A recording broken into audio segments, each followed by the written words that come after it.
تاریخ میں کچھ لمحات ایسے آتے ہیں جو بظاہر تو شکست لگتے ہیں، لیکن اصل میں وہی تاریخ کا دھارا بدل دیتے ہیں اور سب سے بڑی فتوحات ثابت ہوتے ہیں۔ آج ہم اسلامی تاریخ کے ایک ایسے ہی اہم موڑ یعنی معاہدہ حدیبیہ پر بات کریں گے اور یہ سمجھنے کی کوشش کریں گے کہ آخر ایک ایسی ناکامی جو سب کو نظر آ رہی تھی وہ ایک فیصلہ کن کامیابی میں کیسے بدل گئی۔ یہی وہ سوال ہے جس نے اس وقت خود صحابہ کرام کو بھی حیران کر دیا تھا، اور اصل میں اس پوری کہانی کا راز اسی تضاد میں چھپا ہے کہ کیسے ایک بظاہر ذلت آمیز معاہدہ قرآن کی زبان میں ایک واضح فتح قرار پایا۔ تو اس پوری کہانی کا آغاز ہوتا ہے ایک خواب سے۔ 6 سال کی جلاوطنی کے بعد پیغمبر اسلام حضرت محمد صلی اللہ علیہ وسلم نے ایک خواب دیکھا کہ وہ اپنے صحابہ کے ساتھ انتہائی پرامن طریقے سے مکہ میں داخل ہو کر عمرہ ادا کر رہے ہیں۔ دیکھیں، انبیاء کے خواب صرف عام خواب نہیں ہوتے، وہ وحی کی ایک قسم ہے۔ تو جیسے ہی یہ خواب صحابہ تک پہنچا، ان کے دلوں میں 6 سال سے دبی ہوئی کعبہ کی زیارت کی تڑپ جیسے پھر سے زندہ ہو گئی۔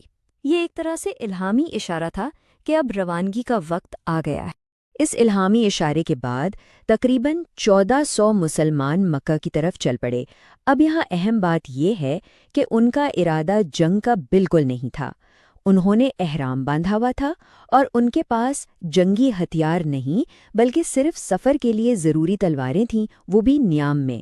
یہ تو خالصتاً ایمان کی طاقت پر دشمن کے علاقے کی طرف ایک پرامن سفر تھا۔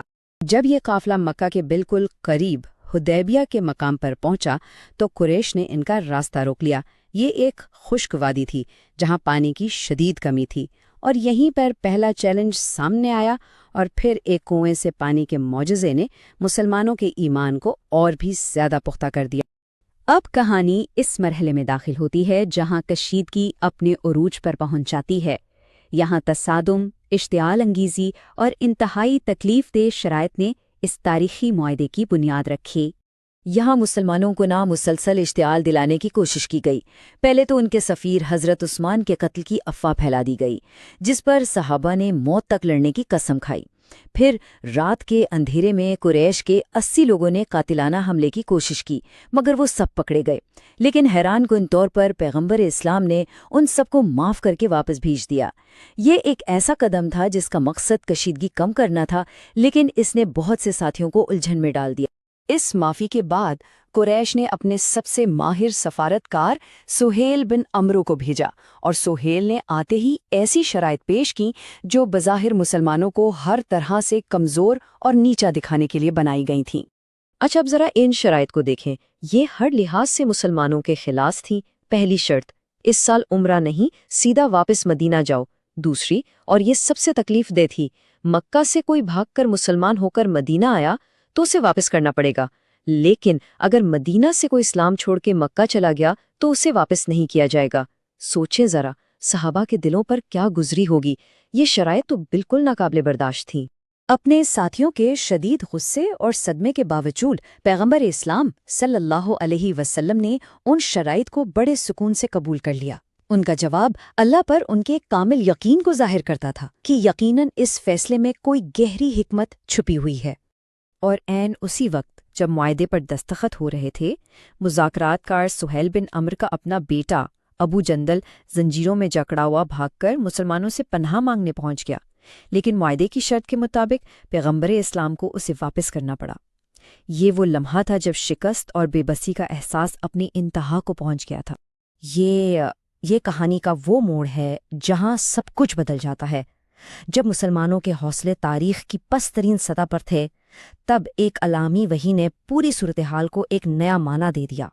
جب مسلمان مایوسی کے عالم میں حدیبیہ سے واپس جا رہے تھے تو اللہ تعالیٰ نے قرآن کی ایک پوری سورت نازل فرمائی جس کا نام ہی الفتح یعنی فتح ہے، اور اس کی پہلی ہی آیت نے اعلان کر دیا، بے شک ہم نے تمہیں ایک واضح فتح عطا کی ہے۔ یہ الہامی اعلان اور انسانی احساسات کے درمیان ایک گہرا تضاد تھا۔ اس وحی نے پوری تصویر ہی بدل دی۔ جسے انسان ذلت آمیز شرائط سمجھ رہے تھے، وہ در حقیقت ایک اسٹریٹجک موقع تھا۔ جو سیاسی ناکامی لگ رہی تھی، وہ قریش کی طرف سے مسلمانوں کی ریاست کو پہلی بار تسلیم کیا جانا تھا، اور جس معاہدے نے انہیں عمرے سے روکا وہی اصل میں امن کا دروازہ کھولنے والا تھا۔ تو سوال یہ ہے کہ مسلمانوں نے یہ ناقابل یقین شرائط آخر قبول کیسے کی؟ قرآن اس کے لیے سکینہ کی اصطلاح استعمال کرتا ہے۔ یہ ایک ایسی روحانی کیفیت ہے، ایک ایسا سکون ہے جو اللہ کی طرف سے انتہائی مشکل حالات میں دلوں پر نازل ہوتا ہے اور ایمان کو شک اور جذبات پر غالب آنے کی طاقت دیتا ہے۔ اس معاہدے کے جو فوری اسٹریٹجک فائدے تھے نا، جو اس وقت نظر نہیں آ رہے تھے، وہ بہت جلد سامنے آنے لگے، جیسے قریش کا مسلمانوں کو ایک فریق تسلیم کرنا، جنگ کا رک جانا اور دوسرے قبائل کے لیے مسلمانوں سے اتحاد کے دروازے کھلنا۔ یہ سب اس واضح فتح کے ابتدائی آثار تھے۔ چلیں اب آخری حصے کی طرف بڑھتے ہیں اور دیکھتے ہیں کہ اس معاہدے کے ٹھوس ناقابل تردید نتائج کیا نکلیں، اور یہ اعداد و شمار خود پوری کہانی بیان کر دیں گے۔ اور یہ ہے اس فتح کا سب سے بڑا، سب سے ٹھوس ثبوت۔ ذرا فرق دیکھیں، پچھلے 18 سال مسلسل جنگ اور جدوجہد، نتیجہ تقریباً 3000 لوگ مسلمان ہوئے، اور پھر حدیبیہ کے بعد صرف 2 سال کا امن، صرف 2 سال، اور نتیجہ 7000 سے زیادہ لوگ اسلام میں داخل ہو گئے، مطلب تعداد دگنی سے بھی زیادہ ہو گئی۔ اس سے کیا ثابت ہوتا ہے؟ یہی کہ امن جنگ سے کہیں زیادہ طاقتور ثابت ہوا۔ اسی امن کے دور میں خالد بن ولید جیسے قریش کے بہترین جنگجو اور عمر بن العاص جیسے ذہین سیاستدان، یہ لوگ تلوار کے زور سے نہیں بلکہ اسلام کے پیغام کی سچائی کو دیکھ کر اپنی مرضی سے مسلمان ہوئے۔ یہ اس بات کا ثبوت تھا کہ امن کے دور میں حق کی تلوار لوہے کی تلوار سے کہیں زیادہ کارگر ثابت ہوئی۔ اور آخرکار 2 سال بعد جب قریش نے معاہدہ توڑا تو مسلمان 10,000 کے لشکر کے ساتھ مکہ کی طرف بڑھے، لیکن اس بار کوئی جنگ نہیں ہوئی۔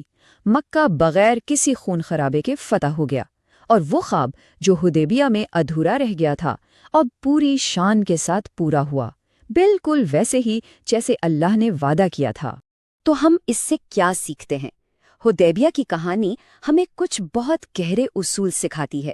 یہ بتاتی ہے کہ کبھی کبھی پیچھے ہٹنا ایک بڑی چھلانگ کی تیاری ہوتی ہے، اور یہ کہ صبر کمزوری نہیں بلکہ سب سے بڑی اسٹریٹجک طاقت ہے۔ اصل فتح زمینوں کو نہیں، دلوں کو جیتنا ہے۔ پیغمبر اسلام کے سب سے قریبی ساتھی اور اس واقعے کے چشمدید گواہ حضرت ابو بکر صدیق رضی اللہ عنہ کا یہ قول اس معاہدے کی گہری اہمیت کو واضح کرتا ہے۔ وہ جو اس وقت وہاں موجود تھے بعد میں سمجھ گئے کہ یہ اسلام کی تاریخ کی سب سے بڑی کامیابی تھی۔ اور آخر میں یہ ایک سوال جو ہم سب کو سوچنے پر مجبور کرتا ہے کہ ہم اپنی زندگیوں میں اور اپنے دور میں کن واقعات کو شکست سمجھ رہے ہیں، جبکہ شاید وہ ایک بہت بڑی کامیابی کا پیش خیمہ ہوں، بشرطے کہ ہم صبر اور اپنا نقطہ نظر بدلنے کے لیے تیار